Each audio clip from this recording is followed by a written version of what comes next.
Hello everyone and welcome to another video of elite stage. मैं आपका host साहिल धवन फिर से एक नई वीडियो लेकर आया हूं। आज हम बात करने वाले हैं, ये वीडियो थोड़ी लॉन्ग रहेगी, थोड़ी डिटेल्ड रहेगी। एयरपोर्ट के डिस्कशन करेंगे और रियल एस्टेट का डिस्कस करेंगे यहाँ पे, और पर्सपेक्टिव डिस्कस करेंगे कि यहाँ पे एयरपोर्ट क्यों आ रहा था। नोएडा इंटरनेशनल एयरपोर्ट की जेवर ही जगह क्यों चुनी गई जबकि IGI इतने पास पड़ता है।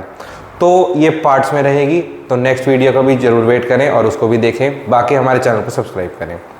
नोएडा इंटरनेशनल एयरपोर्ट इंडिया का अपकमिंग लार्जेस्ट एयरपोर्ट, और सिर्फ इंडिया का ही नहीं, with in a few years ये एशिया का भी लार्जेस्ट एयरपोर्ट हो जाएगा। और वर्ल्ड का डिस्कस करें तो वर्ल्ड का थर्ड लार्जेस्ट एयरपोर्ट।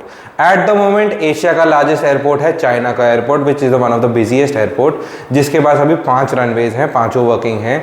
यहाँ पे 6 रनवेज प्लान्ड है, और जो इसका एरिया है उस पे लगभग 30,000 करोड़, हाँ जी आई एम राइट, 30,000 करोड़ की इन्वेस्टमेंट इंडियन गवर्नमेंट करने जा रही है, जो एक डेवलप्ड अर्बन सिटी में नहीं है, एक छोटे से जेवर गांव की अनडेवलप्ड सिटी में हो रहा है।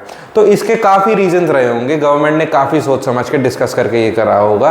दैट क्या रीजंस रहे होंगे, आज हम ये जानना चाहेंगे कि जेवर ही क्यों चुना गया। अगर हम देखें तो इंडिया में एक रूल है कि कोई भी इंटरनेशनल एयरपोर्ट 100 किलोमीटर के रेडियस में 2 एयरपोर्ट्स नहीं हो सकते हैं।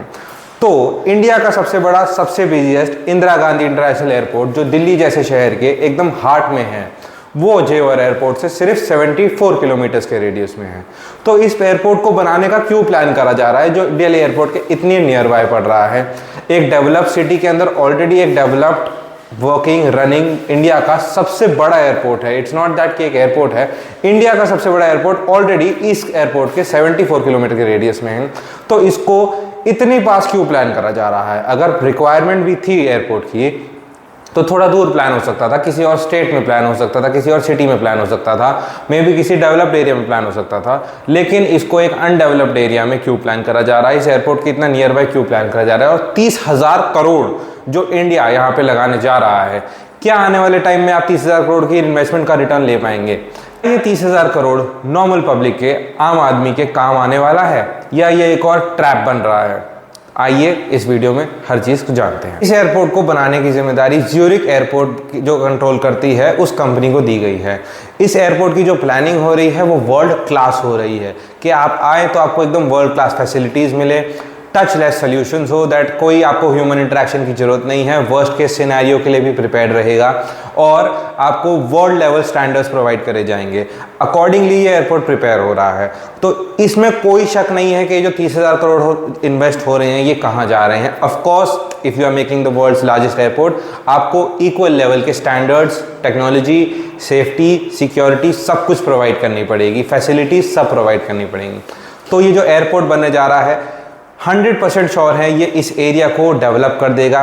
जेवर जिस गांव को कोई आज से मान के चलिए 5 साल पहले तक कोई नहीं जानता था, आने वाले टाइम में ये एक इंडिया की पीक लोकेशन होने वाली है। जिसके साथ साथ it's not just about the airport जो आ रहा है, सिर्फ एयरपोर्ट एक रीज़न नहीं है यहाँ पे डेवलप होने का। एयरपोर्ट का यूज़ करते हैं इंडस्ट्रीज, पैसेंजर्स, ट्रैवल, गुड्स, ये सब यूज़ होता है। इन सब के साथ साथ काफ़ी इंडस्ट्रियल सेक्टर्स प्लान हो रहे हैं यहाँ पे, जो एयरपोर्ट की मदद से ग्रो होंगे। इंडस्ट्रियल प्रोडक्शन होगी, प्रोडक्शन से ट्रेड होगा, ट्रेड का एयरपोर्ट पे यूज़ एक बहुत नेसेसरी होता है। ट्रेड के साथ साथ रेलवे लाइन भी बहुत, यहाँ की कनेक्टिविटी बढ़ाई जा रही है। सिर्फ रेलवे लाइन एयरपोर्ट से नहीं होता, सबसे इंपॉर्टेंट एंड सबसे ज़्यादा यूज़ होने वाला होता है roadways in the line of industries. Roadways की कनेक्टिविटी का कोई कंपटीशन ही नहीं रहेगा आने वाले टाइम में, जिस हिसाब से यहाँ पे रोडवेज की कनेक्टिविटी हो रही है, रोडवेज की ग्रोथ हो रही है। तो अगर आप आने वाले टाइम में देखें, यहाँ पे आप गुड़गांव, फरीदाबाद से डायरेक्ट आप जेवर आ सकते हैं, दिल्ली से आप डायरेक्ट जेवर आ सकते हैं, आप अगर बुलंदशहर से आए डायरेक्ट जेवर की रोड आ रही है। ईस्टर्न पेरिफेरल, एक वेल नोन दिल्ली का जो एक आउटर सर्कल रिंग रोड तेरा माना जाता है, वो भी डायरेक्ट जेवर एयरपोर्ट से कनेक्ट हुआ जा रहा है। तो आप जान सकते हैं कि आने वाले टाइम में आपको नोएडा, ग्रेटर नोएडा क्रॉस करके इधर आने की जरूरत नहीं पड़ेगी जेवर, आपको डायरेक्ट रूट्स दिए जाएंगे हर जगह से। फरीदाबाद से भी पहले आप दिल्ली आते थे, आप कालंदी कुंज से या कहीं से रूट अपना डाइवर्ट करके थ्रू दिल्ली, थ्रू नोएडा आप जेवर एयरपोर्ट पहुँचते थे, जेवर की तरफ आ सकते थे। अब आपको कहीं से भी यहाँ आना हो, आपको डायरेक्ट रूट्स प्रोवाइड करे जाएंगे, जो कि रूट्स अभी अनडेवलप्ड नहीं है, ऑलमोस्ट डेवलप्ड है। मान के चलिए आप इनका रिबन ड्यू रहता है बस। जो एयरपोर्ट की डेट्स डिले हो रही हैं, ये कोई मेजर डिले नहीं है। एनी डे गवर्नमेंट अथॉरिटीज़ हमारी अनाउंस करने वाली है किस डे पे हमारा एयरपोर्ट स्टार्ट होने वाला है। एयरपोर्ट की जो फ्लाइट की टेस्ट रन थी वो डन हो चुकी है।